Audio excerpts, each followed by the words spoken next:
Hello, dear students. So, in this video, we are basically going to understand about the numericals given in the textbook. Okay. So, current electricity का ये textbook numericals का page मैंने open किया है. Solve examples तो आप लोग कर ही सकते हो, कोई दिक्कत नहीं है, उसमें ऑलरेडी सॉल्यूशंस प्रोवाइडेड होते हैं. ये अनसॉल्व एग्जाम्पल्स मैं आप लोगों के लिए सॉल्व कर रहा हूँ यहाँ पर. So pay attention towards the first question given. First question में दिया है what is the resistance of one of the rails of railway track of 20 kilometre long. So इन्होंने लेंथ का वैल्यू दे दिया है 20 kilometre at 20 degree Celsius. So एक काम करता हूँ, इतना डेटा मैं लिख लेता हूँ. ये रहा मेरा क्वेश्चन नंबर 1. लेंथ का वैल्यू दे दिया है 20 किलोमीटर. किलोमीटर को मीटर में कन्वर्ट करना पड़ेगा बिकॉज मीटर हमारा ऐसा यूनिट होता है. Temperature is given as 20 degree Celsius. ठीक है, इसको हाल फिलहाल इतना ही रहने देता हूँ. अब आगे बढ़ते हैं. Let's proceed further.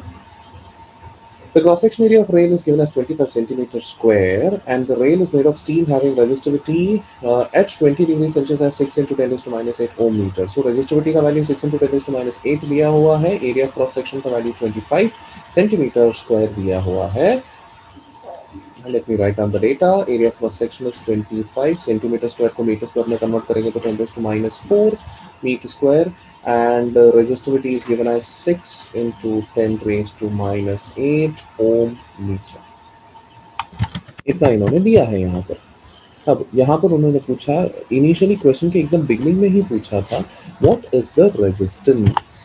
So what they are asking is basically resistance. It's not a big deal. It's very simple formula basically. Resistance का formula basically rho into length upon ए होता है. बस आपको वही डालना है.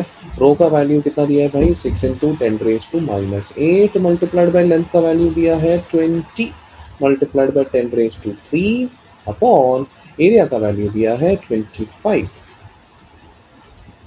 Into 10 raise to minus 4. So minus 4 के साथ माइनस 8 अगर कैंसिल होगा तो माइनस 4 बचेगा यहाँ पर. एंड ये माइनस 4 जो है ये 10 के 4 जीरोस के साथ कैंसिल हो जाएगा. यहाँ पर बेसिकली हमारे पास बचेगा 6 into 2 is 12 upon 25.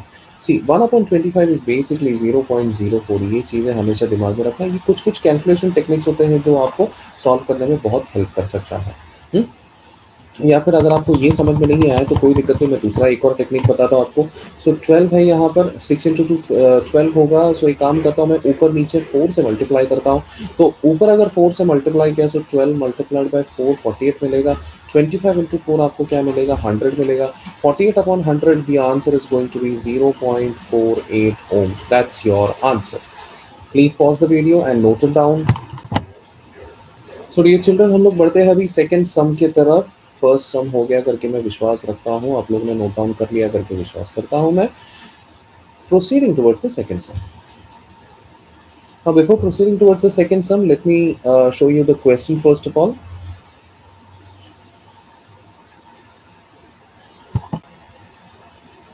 So here are बच्चे लोग second question. A battery after long use has an EMF of 24 volt and an internal resistance of 380 ohm. Calculate the maximum current drawn from the battery. So यहाँ पर ठीक है, मैं काम करता हूँ. पहली बात तो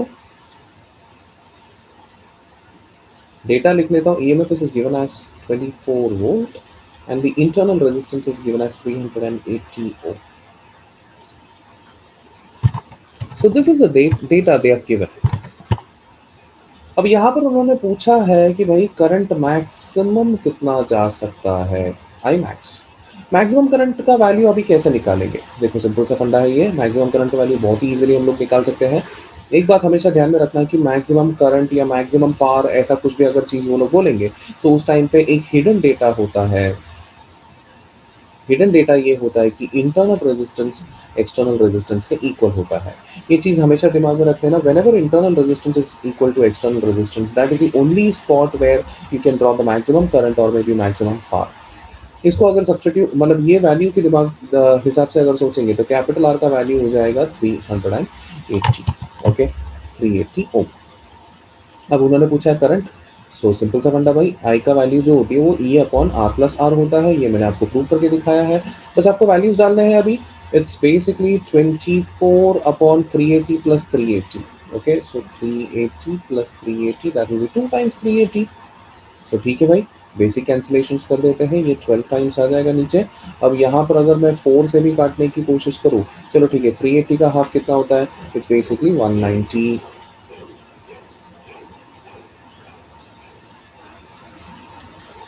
तो 6/19 मल्टीप्लाइड बाई 10⁻⁻1, ऐसे भी आप सोच सकते हैं उसको, या फिर आप बेसिकली इसको कैलकुलेट करने की अगर कोशिश करेंगे, 6/19 तकरीबन 1/3 के आसपास आता है।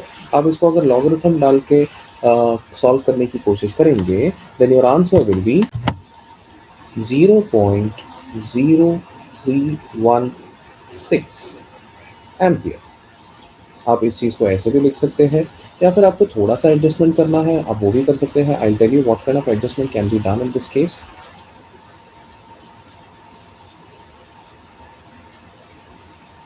I is equal to, decimal को एक काम करता, 1 2, आप अगर 2 से शिफ्ट करेंगे, you can rewrite this as 3.16 into 10⁻⁻2 ampere. और मे बी आप एक और चीज़ कर सकते हैं, डेसिमल को एक और बार आगे लेके जाओ, you can rewrite this as 31.6 into 10⁻³ है ना, ये -3 रहेगा। Instead of -3 you can write milliampere. तो आप ऐसे लिखो, ऐसे लिखो, ऐसे लिखो, all are correct answers. Please note it down. I believe सबका लिख के हो गया। अब फर्स्ट सम हो गया, सेकंड सम हो गया, आगे बढ़ते हैं थर्ड सम की तरफ। प्रोसीडिंग टुवर्ड्स द थर्ड सम, ये रहा थर्ड सम। चलो देखते हैं, सबसे पहले देखेंगे कि भाई क्वेश्चन कैसे दिखता है इसका। I open the PDF, text book PDF open, ये रहा। A battery of 12 volt EMF internal resistance 3 ohm connected to a resistor if the current in the circuit is 0.5 ampere. So अब तक जितना उन्होंने बोला उतना मैं लिख लेता हूँ भाई। सबसे पहले उन्होंने बताया कि जो ईएमएफ है उसका वैल्यू है 12 वोल्ट, ये रहा, EMF is equal to 12 volt. उसके अलावा उन्होंने बताया इंटरनल रेजिस्टेंस का वैल्यू 3 ओम है। एंड देन दे सेड जो करंट पास हो रही है सर्किट से उसका वैल्यू है 0.5 ampere. And what they are asking is to calculate, चलो व्हाट दे आर आस्किंग, ये डेटा मैंने लिख लिया। व्हाट दे आर आस्किंग देखते हैं, calculate the resistance of the resistor. So external resistance जो कैपिटल आ रहा है वो उसका वैल्यू फाइंड करना है। Then calculate the terminal voltage as well when the circuit is closed. ठीक है,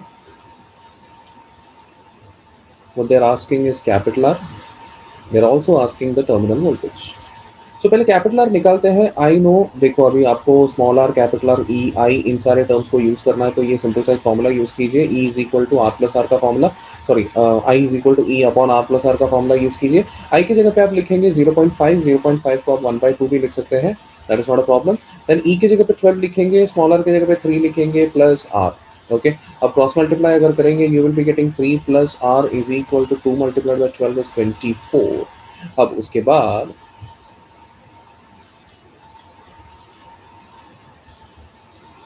देन 3 को उस तरफ लेके जाएंगे तो r का value will be 24 minus 3, that will be 21 ओम।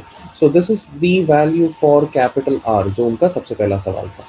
अब अगला पूछा है terminal potential difference. Terminal potential difference के लिए दो फॉर्मूला है हमारे पास, आई इंटू एक्सटर्नल रेजिस्टेंस भी लिख सकते हैं, नहीं तो ई माइनस आई इंटू स्मॉल रेजिस्टेंस भी लिख सकते हैं, that is internal resistance.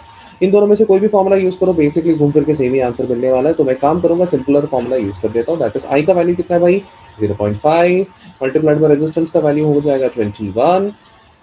21 into 0.5 मतलब 0.5 का मतलब हाफ होता है, 21 का हाफ हो जाता है 10.5 volt. And your answer for the terminal potential difference is 10.5 volt. Please note it down, pause करके नोट डाउन कर लो। सो डियर चिल्ड्रन, बढ़ते हैं नेक्स्ट प्रॉब्लम की तरफ। Next we are going to solve problem number 4। Okay, let me first show you the question. Here is sum number 4. The magnitude of current density in a copper wire is given as 500 ampere per centimeter square. ठीक है, इसको मैं पहले लिख लेता हूँ। They have given you the current density, that is 500 ampere per centimeter square। अब ये सेंटीमीटर स्क्वायर जो है वो एसआई यूनिट नहीं होता है, इसी वजह से इसको एसआई यूनिट में कन्वर्ट करना पड़ेगा हमें। सो 500 एम्पियर पर सेंटीमीटर स्क्वायर को मीटर स्क्वायर में अगर कन्वर्ट करेंगे, सेंटी का वैल्यू 10⁻², 10⁻² का स्क्वायर में भी 10⁻⁴ मीटर स्क्वायर। इसको अगर ऊपर की तरफ लिखेंगे, लेके आएंगे, तो I can rewrite this value as 5 into 10⁻⁶ ampere per metre square. ये 10⁻⁴ ऊपर जाके +4 हो जाएगा, प्लस और 2 जीरोस हैं यहाँ पर, कुल मिलाकर 10⁶ एम्पियर पर मीटर स्क्वायर हो जाएगा। ठीक है, आगे देखते हैं। If the number of free electrons per centimeter cube of the copper is given as 8.47 into 10 raised to 22. So this is the number of electrons per unit volume. देखते हैं, that is 8.47 into 10 raised to 22. इस data को भी लिख लेता हूं मैं।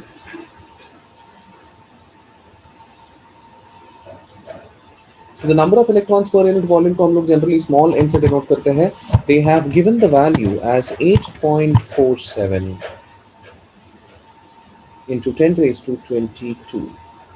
It's number per centimeter cube. Okay, it's per unit volume, right? So per centimeter cube दिया। Again centimeter cube SI unit नहीं है तो हमें उसको SI unit में convert करना पड़ेगा। How do we convert? Centi की जगह पे 10⁻² डालेंगे, -2 का whole cube gives you -6. That means 8.47 into 10 raised to 22 upon 10 raised to -6 per meter cube.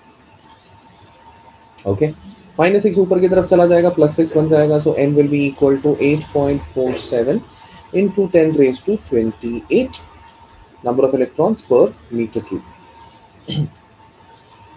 This is the total number of electrons per unit volume. And what they are asking, देखते हैं आगे क्या पूछ रहे हैं वो लोग। Calculate the drift velocity of electrons through the copper wire. Charge of electron is given as 1.6 into 10⁻⁹. Drift velocity का फॉर्मूला।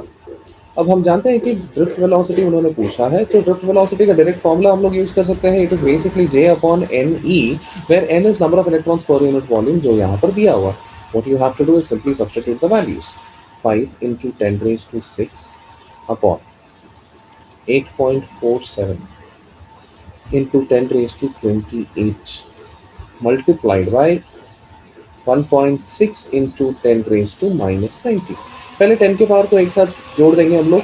10 raised to 28 में से अगर मैंने 19 काटा तो यहाँ पर बचेगा 9, एंड ये 9 में से ऊपर का 6 अगर कटा तो इधर बचेगा 3, जो ऊपर लेके जाके मैं 10 raised to -3 करके लिख सकता हूँ। ओके, देन आप अगर लॉगरिथम यूज करके इसको कैलकुलेट करेंगे, देन मैं आपको डायरेक्टली आंसर बता देता हूँ। मैंने ऑलरेडी इसको कैलकुलेट कर दिया है in order to save your time. Your answer is going to be 0.369 into ये 10 raised to -3 metre per second. So either you can keep it like this, नहीं तो थोड़ा स्टैंडर्डाइजेशन करना होगा तो you can do it like this. अपना 3.69 into 10 raised to -4 meter per second. That's your answer. Please pause the video and note it down. After the third problem, after the fourth problem, let's proceed with the next problem, that is question number 5. Speaking about question number 5, चलो देखते हैं पहले भाई question number 5 क्या है। ये रहा, 3 resistors 10 ohm, 20 ohm, 30 ohm are connected in series combination. First question ये पूछा है, find the equivalent resistance of the series combination. बहुत ही इजी प्रॉब्लम है, वैल्यूज भी बड़ा इजी दिया है। Okay, what they have given is 3 resistors R1, R2 and R3। सबसे पहले इसका सीरीज कॉम्बिनेशन का इफेक्टिव रेजिस्टेंस पूछा है उन्होंने। In this case it will be addition of all 3 resistors, that is R1 plus R2 plus R3। The values they have given as 10, 20 and 30. Therefore, the resultant effective resistance will be equal to 60 ohm. ये हो गया आपका part 1। अब देखते हैं part 2 में क्या पूछा उन्होंने। चलो मैं आपके सामने क्वेश्चन ओपन करता हूँ। When these series combination is connected to a 12 volt power supply, by neglecting the value of internal resistance, obtain the potential difference across each resistor. ठीक है, देख लेते हैं एक बार। मतलब अगर इसको एक 12 वोल्ट के पावर सप्लाई के साथ कनेक्ट किया, okay, so in this case the potential drop is given as 12 volt. Then each resistors के अक्रॉस पोटेंशियल ड्रॉप कितना होगा, V1, V2, V3 कितना होगा, ऐसा उन्होंने पूछा है। Let's try to find it out. Second part, So in the second part now, kindly pardon me for the handwriting because I'm using this digital writing pad and I'm not so used to this right now. So that's the reason why my handwriting is not so good over here. Okay. Anyway, proceeding further. अभी इसमें कैसे हम लोग इसको voltages पता करेंगे? सी हम तो बेसिकली जानते हैं कि यहाँ से जो भी करंट निकला होगा वो यहाँ से ट्रैवल किया होगा, वही सेम करंट यहाँ से भी गया होगा, वही सेम करंट यहाँ से भी गया होगा। एंड ओम्स लॉ के हिसाब से हम जानते हैं कि V1 is equal to I into R one, V2 is equal to I into R two, V3 is equal to I into R three. हमारे पास R1, R2 और R3 है, तो हमें फाइंड करना है I। तो I का वैल्यू निकाल लिया तो काम खत्म हो जाएगा। अब I क्या है? टोटल करंट है ना भाई, तो ओम्स लॉ उसमें भी अप्लाई कर लीजिए। Total voltage is equal to total current multiplied by total resistance. अब टोटल वोल्टेज का वैल्यू हो जाएगा 12 volt, total current multiplied by total resistance अभी तो कैलकुलेट किया भाई, इट इज 60। सो करंट का वैल्यू मिल जाएगा आपको 1/5 एम्पियर या फिर 0.2 एम्पियर, जैसे आपको ठीक लगे आप उसको वैसे कंसिडर कर सकते हैं। लेकिन क्या करंट हमारा फाइनल आंसर है क्या? Definitely not. करंट सिर्फ एक जरिया है जिसके सपोर्ट से हम लोग फाइनल आंसर तक पहुंच सकते हैं। Now we have to find the voltage across the first resistance. Voltage across the first resistance is current flowing through the first resistance multiplied by the first resistance. That is V is equal to IR as per Ohm's law. I का value हो जाएगा 1/5 multiplied by R का value, first resistance का value 10 है, that means first voltage का value हो जाएगा 2 volt. Similarly आपको सेकंड वन का फाइंड करना है। It is V2 is equal to I into R two. I का वैल्यू डाल दूंगा मैं 1/5 अगेन, R2 का वैल्यू जैसे क्वेश्चन में दिया है 20 डाल दूंगा। इन दोनों को कैंसिल करने के बाद हमें आंसर मिलेगा 4 volt. And finally again V3 का value will be equal to current into resistance, the third resistance. Current का वैल्यू हो जाएगा 1/5 and resistance, the third resistance is given as 30 ohm, that will give me cancellation के बाद 6 volt। ये हो गया आपके आंसर्स। तो पहले सेक्शन का भी आंसर मिल गया, दूसरे सेक्शन के तीनों आंसर्स मिल गए हैं। Please note it down. Now ऐसा ही एक सिमिलर प्रॉब्लम है, problem number 6। Let's try to solve problem number 6। चलो पहले क्वेश्चन को पढ़ के देखते हैं। In sixth problem, two resistors 1K and 2K, okay, 1 kilo ohm and 2 kilo ohm are connected in parallel combination. Find the equivalent resistance of the parallel combination. ठीक है, चलिए ये ट्राई करके देखते हैं। So you have two resistors in parallel. Okay, let me call one as R1, the other one as R2. Okay. The R1's value is 1 kilo ohm, R2's value is 2 kilo ohm. What they are asking is parallel combination का like effective resistance। हमें पता है कि parallel combination में resistance का formula तो 1/RP is equal to 1/R1 plus 1/R2। आप simply डाल दीजिए यहाँ पर 1/R1 की जगह पे 1 डाल दूंगा मैं, R2 की जगह पे 2 डाल दूंगा। आप बोलेंगे सर किलो ओम है ना, कोई नहीं बेटा, दोनों को किलो किलो दोनों के पास है ना, तो समझ लीजिए दोनों को कॉमन निकाल के साइड में डाल दिया है। आंसर के साथ बाद में जोड़ देना उसको। अब इसका अगर एलसीएम निकालने की कोशिश करेंगे आप लोग, सो इधर 2 और 2 ऊपर नीचे मल्टीप्लाई करेंगे, सो यहाँ पर आ जाएगा 2 + 1/2, कुल मिलाकर कितना 3/2।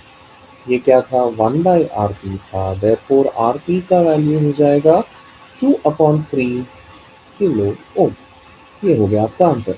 आप यहाँ पे 2/3 किलो ओम लिख सकते हैं, नहीं तो फिर 2/3 को डिवाइड करके देखो, यू विल गेट 0.6666 रेफरिंग में मिलेगा आपको, वो भी करेक्ट आंसर है, दोनों करेक्ट आंसर है। This was your part 1।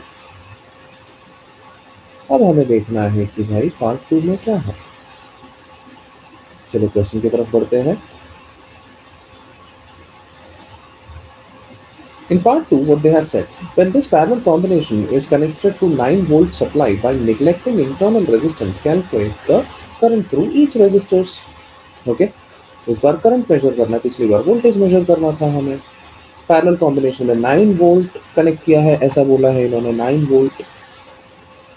ठीक है, लेट्स डू इट। सो यहाँ पर what they have done, they have connected a 9 volt power supply. Okay, so the voltage is how much 9 volt. यहाँ से जो भी करंट निकल रही होगी इसको मैं आई बुलाऊंगा। ये जो करंट है यहाँ पर ब्रेक होकर चला जाएगा, ऊपर वाले के पास I1 जाएगा, नीचे वाले के पास I2 जाएगा। ये चीज़ आप दिमाग में रख लेना। ओके, अब सबसे पहले आई को निकालते हैं, शायद आई निकालने के बाद हमें पता चलेगा ऊपर का और नीचे का, ऐसे कुछ कुछ लोग सोचते हैं। That is one option. Otherwise there is one more option, बहुत ही सिंपल सा ऑप्शन है। दूसरा ऑप्शन क्या है भाई, ये वोल्टेज क्या है 9 वोल्ट। ये वोल्टेज जो है वो दोनों के साथ पैरेलल है, मतलब ऊपर वाले के अक्रॉस भी 9 वोल्ट रहेगा, नीचे वाले के अक्रॉस भी 9 वोल्ट रहेगा। मतलब this V is equal around both the resistors. V1 भी 9 वोल्ट रहेगा, V2 भी 9 वोल्ट रहेगा। According to Ohm's law, current is equal to voltage upon resistance. V1 upon R1, V1 का वैल्यू कितना है 9 वोल्ट, R1 का वैल्यू क्या है 1 किलो, किलो का मतलब 10⁻³ तो यहाँ पर आप सोचोगे सर यहाँ पर आपने किलो डाला, यहाँ पर क्यों नहीं डाला। बेटा आप यहाँ पर भी डालो, डालना है तो कोई दिक्कत नहीं है, मुझे भी कोई दिक्कत नहीं, मैं आपको डाल के दे देता हूँ, नो प्रॉब्लम एट ऑल। तो यहाँ पर क्या आ जाएगा 1/10⁻³ आएगा, एंड ये यहाँ पर भी सेम चीज़ आएगा 1/10⁻³ आएगा। ओके, एंड वो ऊपर चला जाएगा, नो इश्यूज। मैंने यहाँ पर क्यों नहीं लिखा पता है, क्योंकि पूरे के पूरे फॉर्मूले में सिर्फ रेजिस्टेंस ही रेजिस्टेंस है, उसके अलावा कोई है ही नहीं, एंड सारे के सारे रेजिस्टेंस तो किलो में है। तो आप बीच में ना लिखे बल्कि एंड में लिख लो, कोई दिक्कत नहीं है। लेकिन हाँ, थ्योरी लिखते वक्त आप बीच में मिस करोगे तो स्टेप्स के लिए मार्क्स कट सकते हैं। एंट्रेंस लेवल पे सॉल्व करते वक्त आप बीच में लिखो नहीं लिखो, it is not going to make a big deal. लेकिन आप थियोरेटिकल एग्जामिनेशन के लिए आई विल सजेस्ट कि आप बीच में हर जगह पे स्टेप्स कंप्लीट कर लेना। यहाँ पर मैंने कंपलसरी नहीं लिखा, एंट्रेंस लेवल पे हो या थियोरी में हो, इस केस में लिखना जरूरी है, क्योंकि यहाँ पर रेजिस्टेंस अकेला नहीं है, उसके साथ बाकी भी क्वांटिटीज प्रेजेंट है, इसीलिए। एनीवे, तो यहाँ पर करंट का वैल्यू क्या हो जाएगा 9 × 10⁻³ एम्पियर। इस चीज को मैं 9 मिली एम्पियर करके भी लिख सकता हूँ, मतलब मैं काम करता हूँ उसके साइड में लिख लेता हूँ। I can rewrite this as 9 milli ampere, कैसे भी लिखो it is one and the same. This is the first current. अब सेकंड करंट पूछा है, सेकंड करंट कैसे फाइंड करेंगे, it is V2 upon R2। Okay, V2 का value क्या है भाई, वापस सेम सेम वैल्यू है 9 वोल्ट, अपॉन R2 का वैल्यू है 2 kilo into 10⁻³ so finally your answer is going to be 9/2 कितना हो जाएगा भाई 4.5 इंटू 10⁻³ एम्पियर, या फिर मैं इसको लिख सकता हूँ 4.5 मिली एम्पियर। ये दोनों करेक्ट है। आई बिलीव इतना क्लियर है आप लोगों को। Please pause the video and note it down.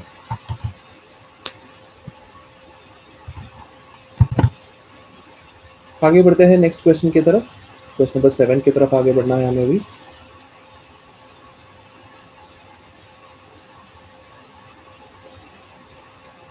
Speaking about question number 7, question number 7 सबसे पहले चलो ठीक है भाई, क्वेश्चन तो देख लेते हैं कि क्वेश्चन नंबर 7 में क्या दिया है इन्होंने।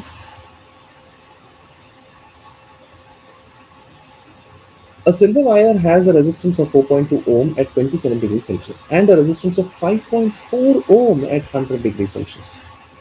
Okay, and determine the temperature coefficient of resistance. So 4.2, 5.4, R1 R2 का वैल्यू है 27 और 100 के रेस्पेक्टिवली। वैल्यूज लिख लेते हैं पहले। So R1 is equal to 4.2 ohm।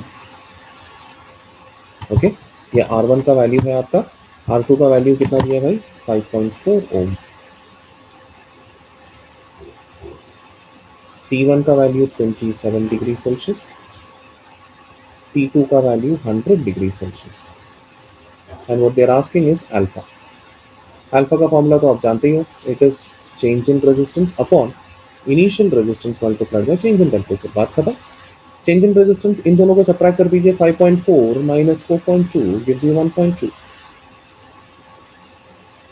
upon initial resistance is how much, that will be 4.2 multiplied by change in temperature 27 और 100 के बीच में डिफरेंस क्या है, that is nothing but 73।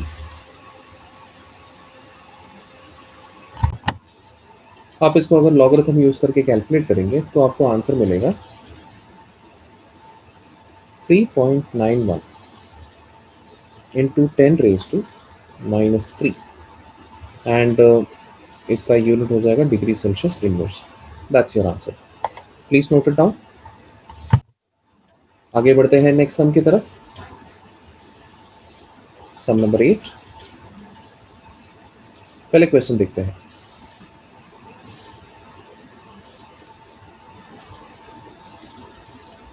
A 6 meter long wire has a diameter of 0.5 millimeter। चलो इतना note down कर लेता हूं मैं। 6 मीटर लॉन्ग वायर है That means length is equal to 6 meter. The diameter is given as 0.5 millimeter. Millimeter to meter conversion is 10 raised to minus 3 meter. Okay, this is the diameter basically. अब diameter इतना है तो radius भी तो पता कर सकते हैं भाई. Radius is basically 0.25 into 10 raise to minus 3 metre. ठीक है, इतना रखते हैं, आगे बढ़ते हैं अभी.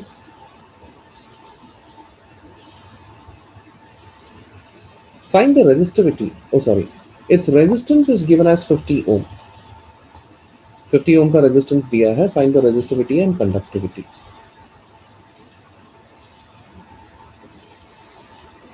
सो रेजिस्टेंस दिया है 50 ओम. फाइंड करना है रेजिस्टिविटी एंड कंडक्टिविटी. ओके, अब कैसे फाइंड करेंगे? सिंपल है यार, डायरेक्टली फॉर्मूला है अपने पास. Resistivity is equal to R A upon L. डाल दीजिए आर का वैल्यू 50. एरिया जो है, अब कुछ बोला नहीं है तो कंडक्टर को हम लोग सर्कुलर क्रॉस सेक्शन एरिया जैसे समझते हैं. सर्कुलर क्रॉस सेक्शन मतलब यहाँ पर इसका पाई आर स्क्वायर डाल दूंगा एरिया की जगह पे, अपॉन लेंथ को लेंथ ही डाल दूंगा. अब वैल्यू सब्स्टिट्यूट करते हैं भाई एक एक करके. 50 मल्टीप्लाइड बाई पाई की जगह पे 3.14 डालूंगा, multiplied by r square. R का वैल्यू कितना है भाई? 0.25. 0.25 का स्क्वायर करना है. एक काम करता हूँ मैं, 0.25 को ना चाहिए तो मैं ऐसे भी लिख सकता हूँ 1/4 into 10 raise to minus 3. Okay, तो 1/4 का अगर स्क्वायर कर दिया तो यहाँ पर आएगा 1/16 multiplied by 10 raise to minus 3 का स्क्वायर आ जाएगा 10 raise to minus 6. This is pi two r square upon length का वैल्यू क्या डालना है भाई? लेंथ का वैल्यू उन्होंने 6 पहले से ही देके रखा है. ये सारे वैल्यूज है आपके पास, अब कोई दिक्कत नहीं है. आपको बस सॉल्व करना है. You can use logarithm. Logarithm use कर सकते हो. टेक्स्ट बुक लेवल है तो लॉगरिथम यूज कर सकते हो. एंट्रेंस लेवल तो प्रॉपर्ली कैलकुलेट करना पड़ेगा आपको. एनीवे ये टेक्सचुअल क्वेश्चन है तो लॉगरिथम काफी हो जाएगा. कैलकुलेट करने के बाद आपको आंसर मिल जाएगा रेजिस्टिविटी का 1.635 इंटू 10 रेज टू माइनस 6. जैसे कि आप जानते हो ओम मीटर उसका यूनिट होगा. ये होगा रेजिस्टिविटी. उसके बाद दूसरा पूछा है कंडक्टिविटी कितना है. कंडक्टिविटी बेसिकली रेजिस्टिविटी का उल्टा होता है, तो आपको सिर्फ सब्स्टिट्यूट करना है. 1/1.635 इंटू 10 रेज टू माइनस 6 ऊपर चला जाएगा, multiplied by 10 raise to plus 6 बन जाएगा. ये सिग्मा. सॉल्व करने पे आपको इसका आंसर मिलेगा 0.6115 इंटू 10 रेज टू 6. इसको प्रेजेंटेबल मैनर में लिखने के लिए 6.115 इंटू 10 रेज टू 5 करके हम लोग लिख सकते हैं. इसमें इसका ऐसा यूनिट होता है, सीमेन पर मीटर हो सकता है, मो पर मीटर हो सकता है. There are different different symbols. Please note it down. बढ़ते हैं नेक्स्ट लेक्चर की तरफ. नेक्स्ट सम की तरफ बढ़ते हैं. सम नंबर 9.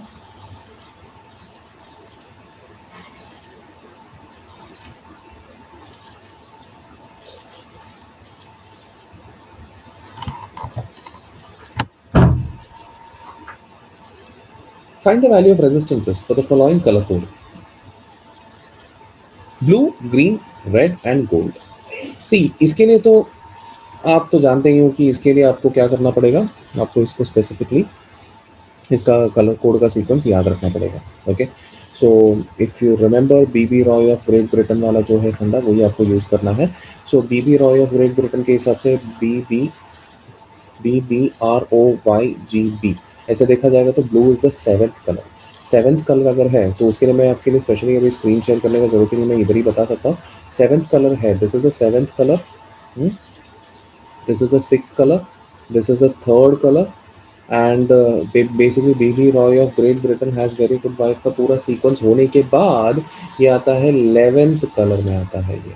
ओके, अब यहाँ पर अभी एक एक करके क्या सीखेंगे. आप तो जानते हो कि ये जो है फर्स्ट डिजिट बताएगा. 7th कलर है बट ये स्टार्ट होता है 0 से. 0 से लेकर स्टार्ट होगा तो ये बताएगा आपको 6, इसलिए यहाँ पर 6 लिखा है. 6th कलर है लेकिन ये बताएगा आपको नंबर 5. तो आपके पास क्या आया अब तक? 6 5. Okay, multiplied by 3rd colour हमेशा ही मल्टीप्लाइड बताता है. Multiplied by 10 raise to what. Okay, 3rd colour है तो वापस ये नंबर बताएगा 2, सो 10 रेज टू 2 बताएगा ये. because it starts from 0, 0, 1, 2. Okay, so 65 into 10 is to 2 ohm. This is your answer basically. And gold बताता है उसका टॉलरेंस कितना है, टॉलरेंस उसका प्लस और माइनस 5% करके बताता है.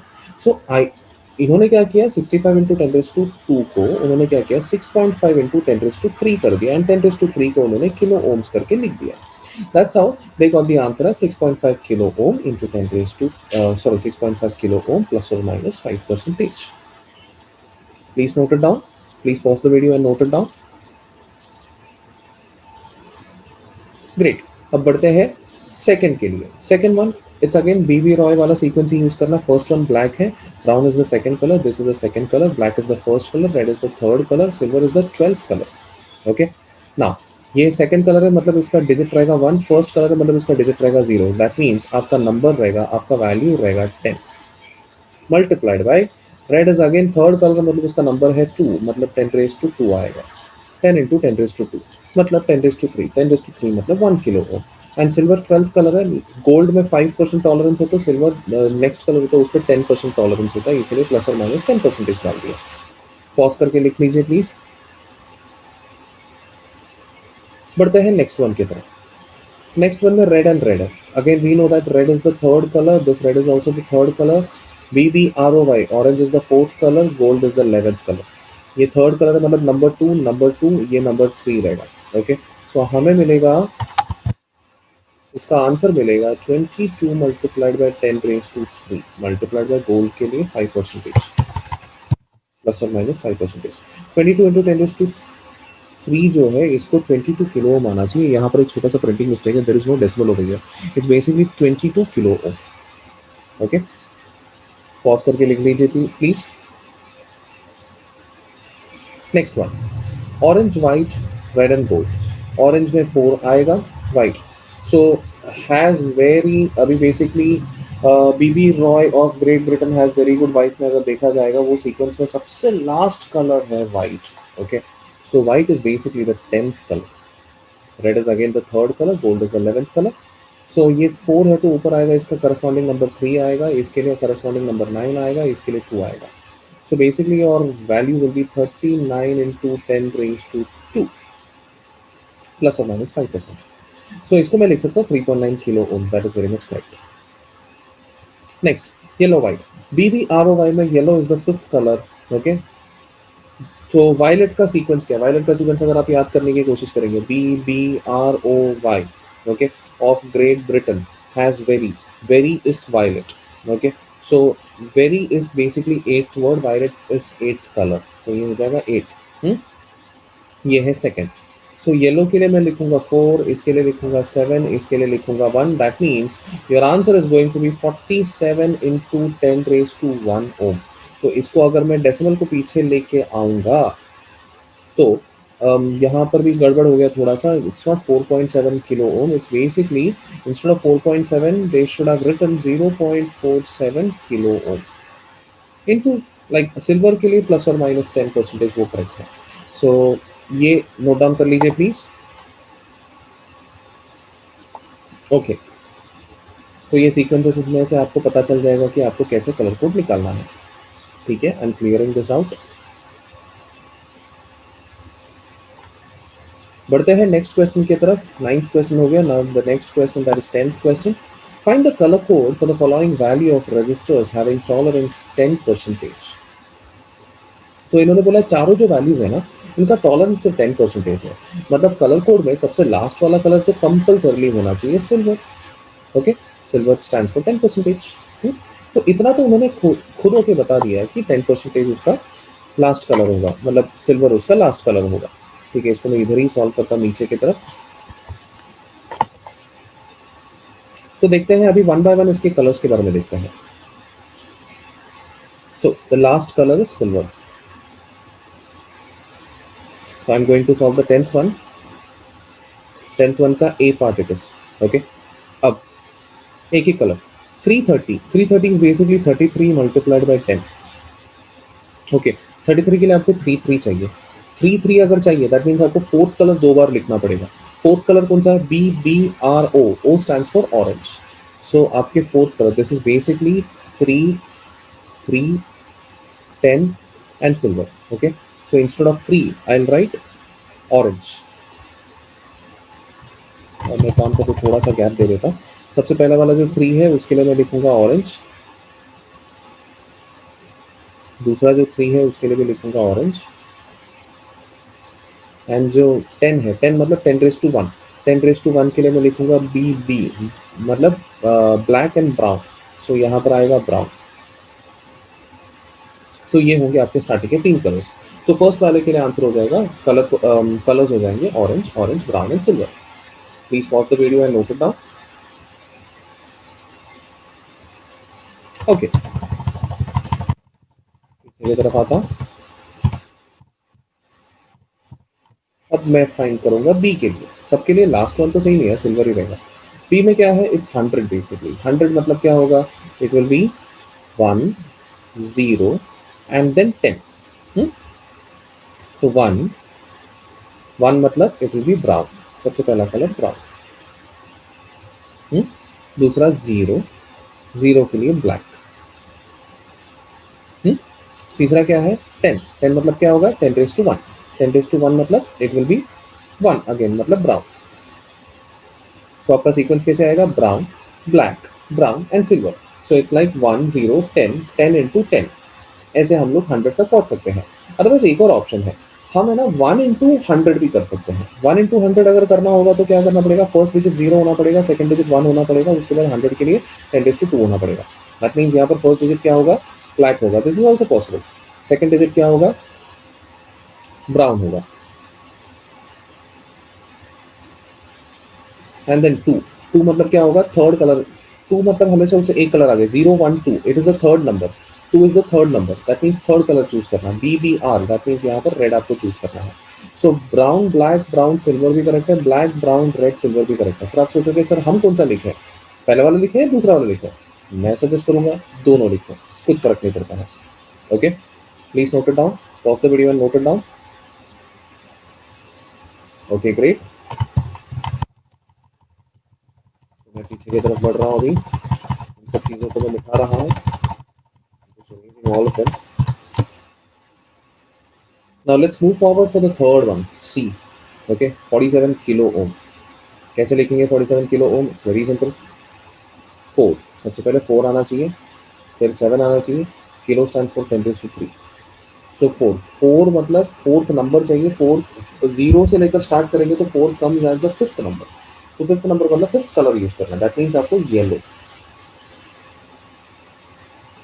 देन 7, 7 नंबर के लिए आपको एट्थ कलर चूज करना है. तो याद करो एट्थ कलर कौन सा है, B B R O Y of Great Britain, GB has very, very stands for violet.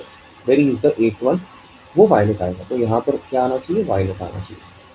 3 number के लिए आपको क्या चाहिए, फोर्थ कलर चूज करना है, बी बी आर ओ मतलब ऑरेंज चूज करना है. So this is the colour code, yellow, violet, orange, silver. Please pause the video and note it down. Fair enough.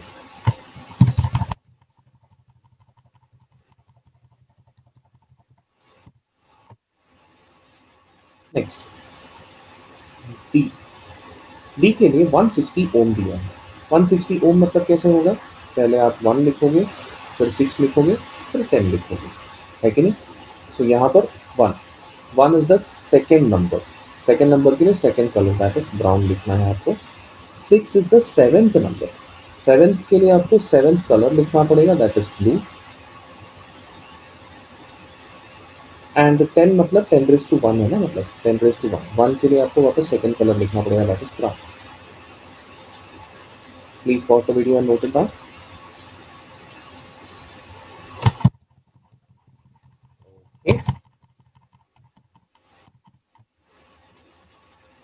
And the last one,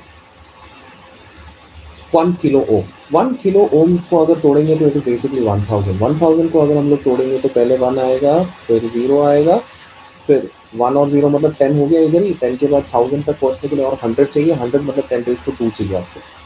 सो यहाँ पर 1 is the second colour, that means यहाँ पर brown आएगा. 0 is the first colour, that means यहाँ पर black आएगा. 2 is the third colour, that means यहाँ पर रेड आएगा. Black, brown, red and silver, ये आपका सीक्वेंस हो जाएगा. Please pause the video and note it down.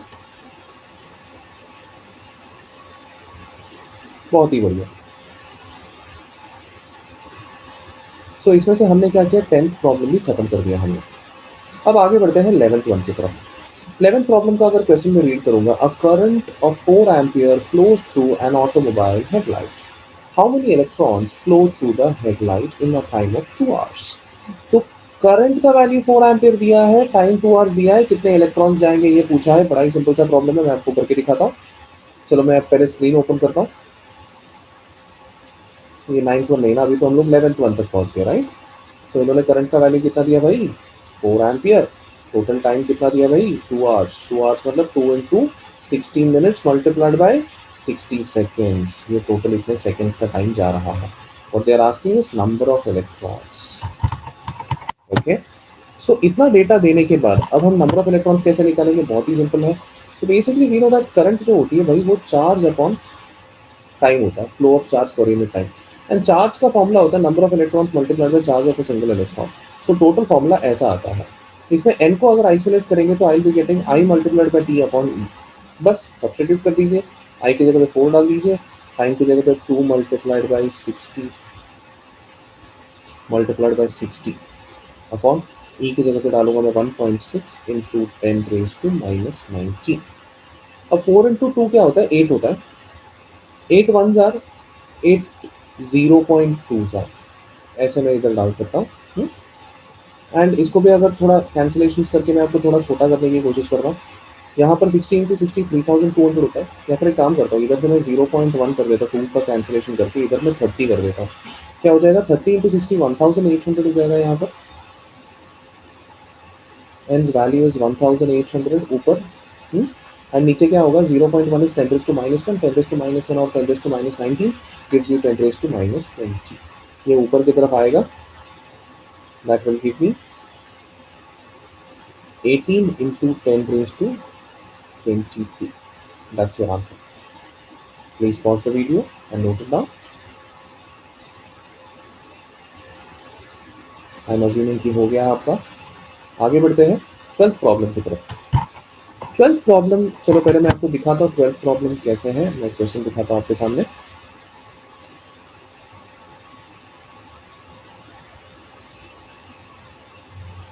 The last problem.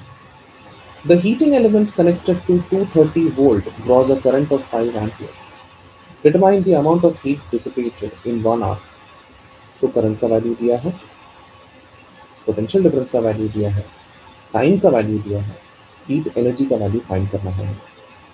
चलो let's try to find it out.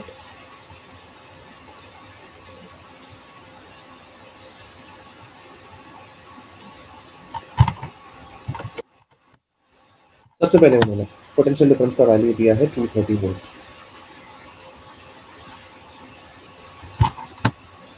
Current का value दिया है 5 एम्पियर, टाइम का वैल्यू दिया है 1 आवर मतलब 3600 सेकेंड्स। तो they are asking is heat energy. चलो फाइंड करने की कोशिश, बहुत ही सिंपल है एक्चुअली। ये स्कूल लेवल प्रॉब्लम है, हम लोग ने ये स्कूल में भी किया है ऐसे kind of problems. It's very simple, V दिया, आई दिया, टी दिया, क्यू पूछा है, क्यू का वैल्यू है, क्यू का फॉर्मूला है, वी आई टी बात खत्म। बस डाल दीजिए 230 मल्टीप्लाई बाई 5 मल्टीप्लाई बाई 3600। अब जब इसको मल्टीप्लाई करेंगे तो आपको आंसर मिलेगा 4140 इंटू 10⁻³ जूल। ये जूल में है।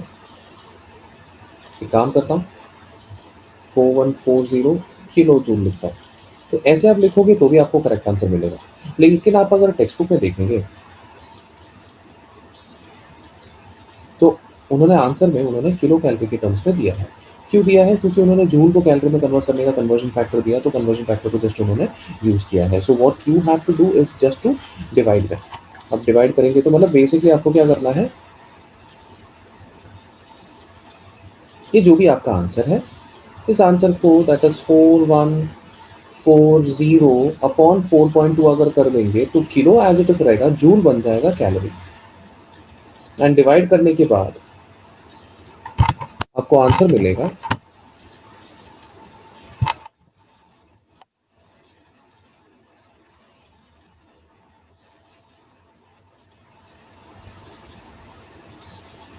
985.8 किलो कैलोरी।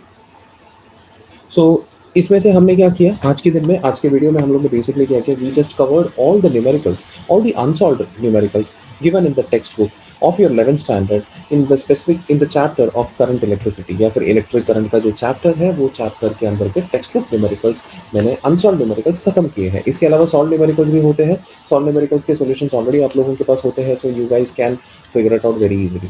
ये रहा अनसॉल्व न्यूमेरिकल्स आपके लिए। आज के लिए इतना ही काफी हो जाएगा। Thanks a lot for watching this video. Take care, bye bye, मिलते हैं एक नए वीडियो के साथ। Till then, this is Jitin Ibrahim signing off, bye bye.